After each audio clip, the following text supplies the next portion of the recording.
ami, il faut te décider. Le geste fatidique est accompli. Alors, que vas-tu acheter? Une clarinette? Un hautbois? Un saxo? Une flûte? Alors, tu hésites? Je vais t'aider à fixer ton choix. Voyons.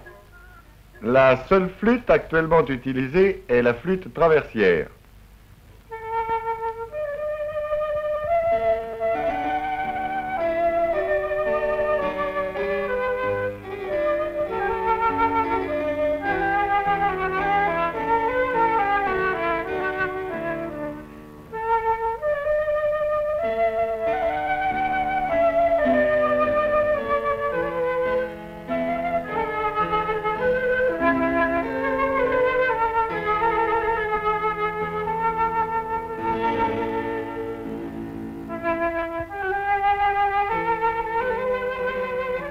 L'origine de la flûte est très ancienne. La flûte était déjà connue en Égypte, en Grèce, à Rome. Ce sont des flûtes droites que l'on tenait droit devant soi, comme le hautbois ou la clarinette par exemple. Elles étaient sans doute à bec, c'est-à-dire que le souffle passait sur un biseau, comme dans un sifflet ou un flageolet. Mais en 1810, apparaissent les premières flûtes à clé, 5, 6, 7. Et en 1831, Théobald Böhm applique ses principes d'anneau mobile permettant d'ouvrir et fermer plusieurs trous d'un seul doigt. Les lèvres du flûtiste participent à l'éclosion du son en vibrant.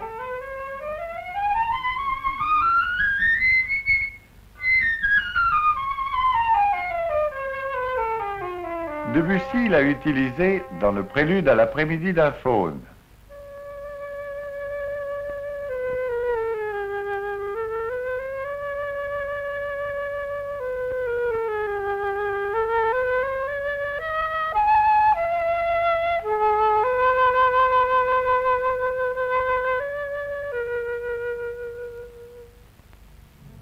Il existe aussi une flûte jouant à l'octave supérieure de la grande flûte. C'est la petite flûte, ou piccolo, auquel Bizet a confié une partie importante dans l'Arlésienne.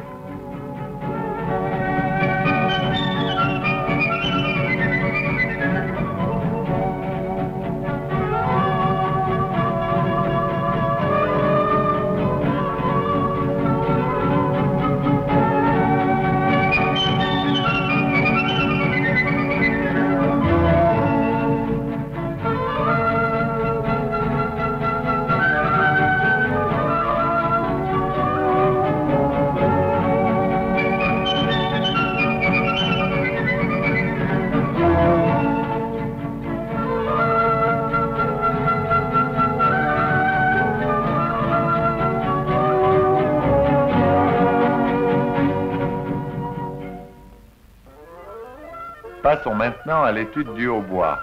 L'origine du hautbois est très lointaine. Il était connu des Grecs, des Romains et des Égyptiens sous le nom d'aulos. C'est un instrument au timbre homogène dans lequel l'état vibratoire est obtenu par une anche double, c'est-à-dire deux anches superposées. Le hautbois est, traditionnellement, l'instrument rustique et pastoral par excellence. Beethoven l'a utilisé et lui a confié ce rôle dans la ronde des paysans de la symphonie pastorale.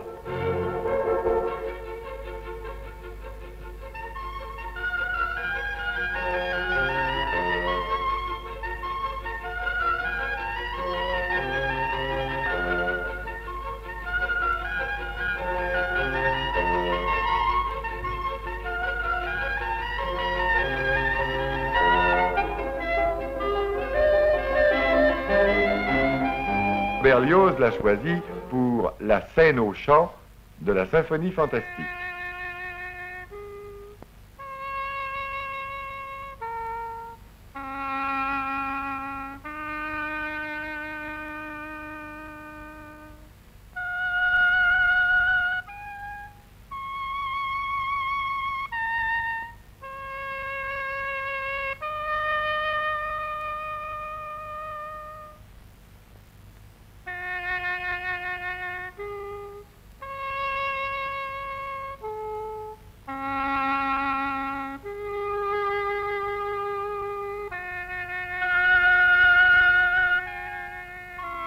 L'instrument jouant ici en duo avec le hautbois est le cor anglais, hautbois dont le son se trouve une quinte plus bas.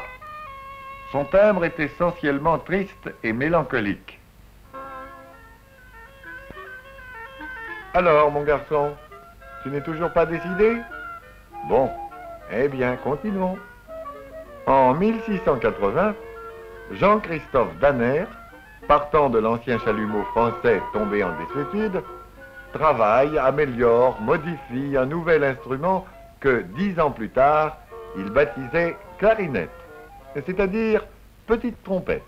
Il existe toute une famille de clarinettes.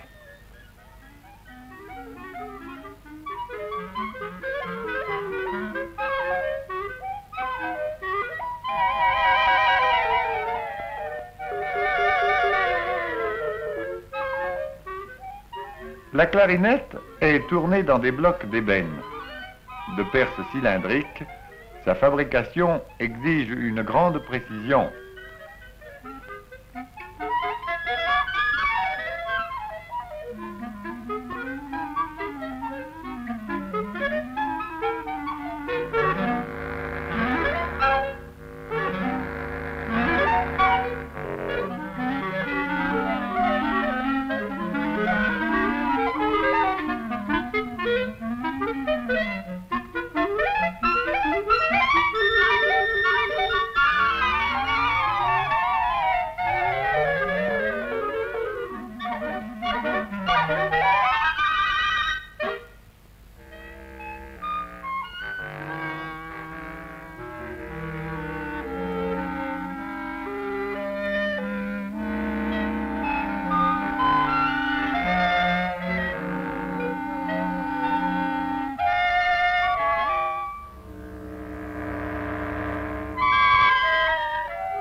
Raymond Loucheur a réuni pour notre plaisir la famille des clarinettes dans le cercle de famille.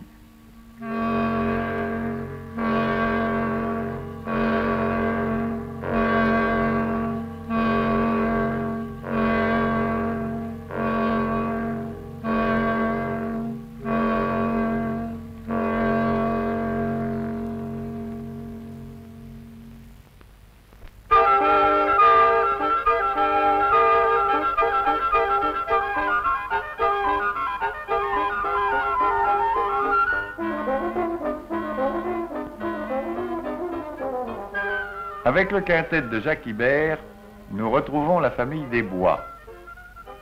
Flûte, hautbois, clarinette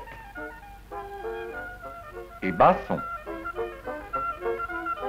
L'anche est la partie vibrante du hautbois, les clarinettes, bassons et saxophones. C'est un morceau de roseau que l'on calibre, rabote, jusqu'à ce qu'il soit d'une finesse telle qu'il puisse vibrer.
famille des bois se compose de la flûte, le hautbois, la clarinette. Et, dernier membre de cette famille des bois, le basson, dont l'étendue est considérable.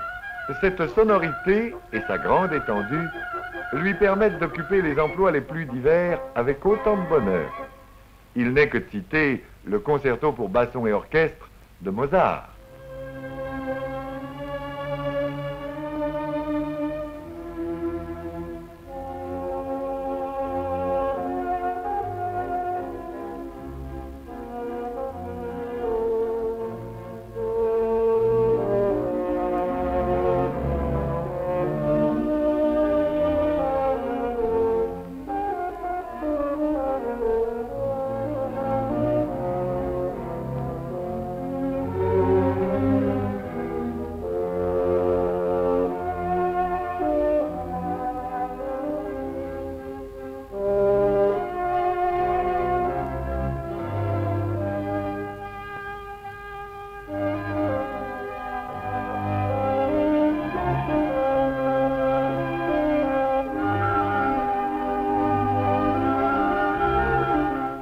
Le basson est un instrument à hanche double.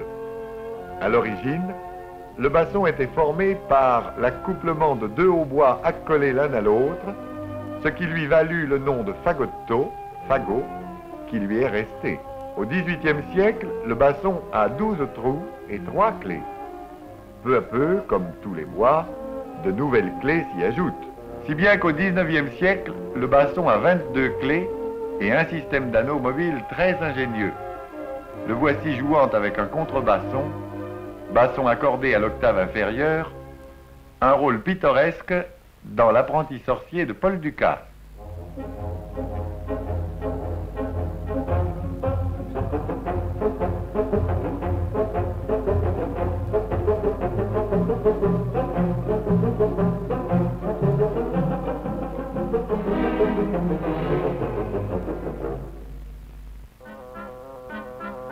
Toujours pas décidé? Passons au saxophone.